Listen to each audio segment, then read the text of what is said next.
Pakistan has literally been swallowed by monstrous monsoons.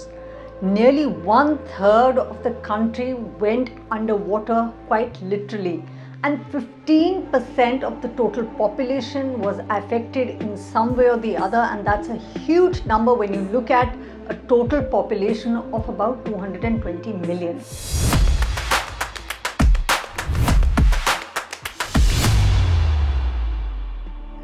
Why is it that such torrential rains have actually lashed the country? It is said that this is one of the rare unbroken cycles of monsoon which have actually poured over Pakistan, and that is over 8 weeks of relentless rain without any break, which is one of the rarities in terms of weather conditions.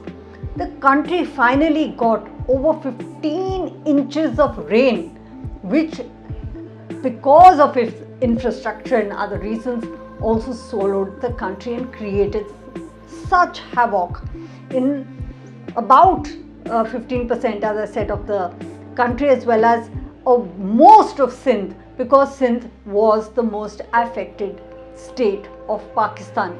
So what are the reasons that this is happening?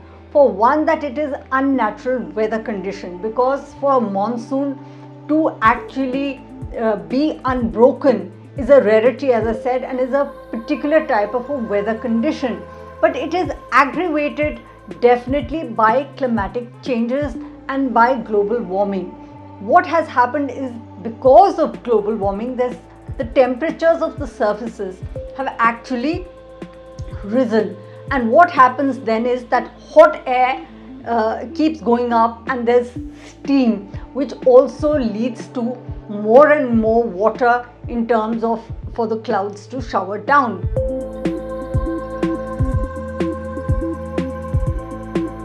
But besides that, the fact of the matter is Pakistan itself has been listed as per indices as the 9th or the 8th or the 9th, it varies there, most affected country in the world by climate change, even though surprisingly its carbon footprint in the world is very less, perhaps about 1% or so. However, because of its geographical location, it has, and because of a lot of other terrestrial issues as well as deforestation, it has become one of the top 10 countries in the world which has been impacted by global warming as well as climatic changes.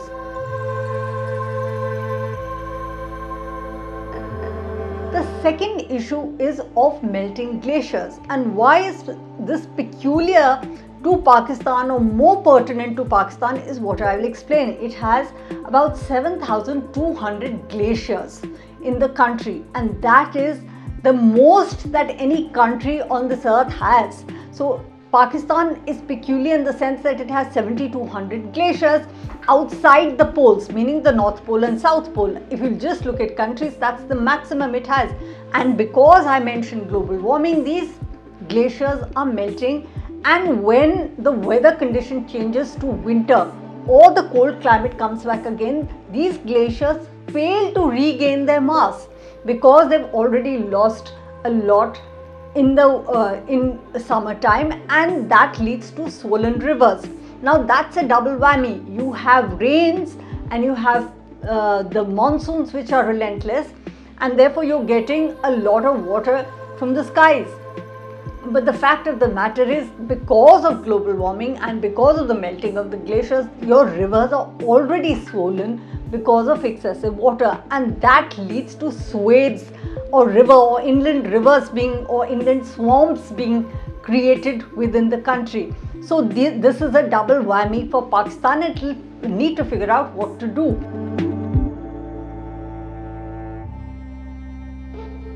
What is worse is Pakistan is also one of those countries which is worst affected by deforestation. At least trees give a certain amount of cover. At least they soak a lot more water from the soil, and they are able to take that much water which is coming in terms of, because there's greenery, more trees, they will use a lot more water. But when you cut trees relentlessly and you have large swathes of land which are uncovered by any sort of natural greenery or plants, then what happens is water just goes awash. There is no deterrent either to its flow, and nor is there any natural methodology for consuming that extra water which might be falling on earth. So deforestation becomes the third major issue why this has happened to Pakistan. So I have mentioned three main issues. One is of course climate change, melting glaciers and deforestation. This troika has actually led to a kind of holding Pakistan to sabotage as far as water is concerned. And the worst is the response system of Pakistan.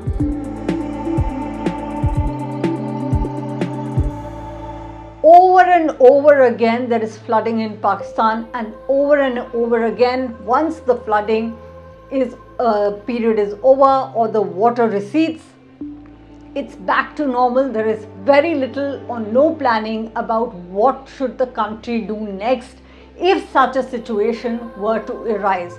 So that infrastructure, the drainage system, the planning for excessive rain is absolutely absent across the length and breadth of the country. And why I say that is because Sindh, out of the 4 states of Pakistan, is certainly more developed, and still Sindh this time has been the most affected, which shows the total lack of infrastructure and preparedness of the government and the administration, not just this government, but over a period of the last many decades, that there has been no readiness to face such a torrent. And that is why you are in a situation like we have seen today, where 1/3 of Pakistan was actually held sabotage by weather conditions.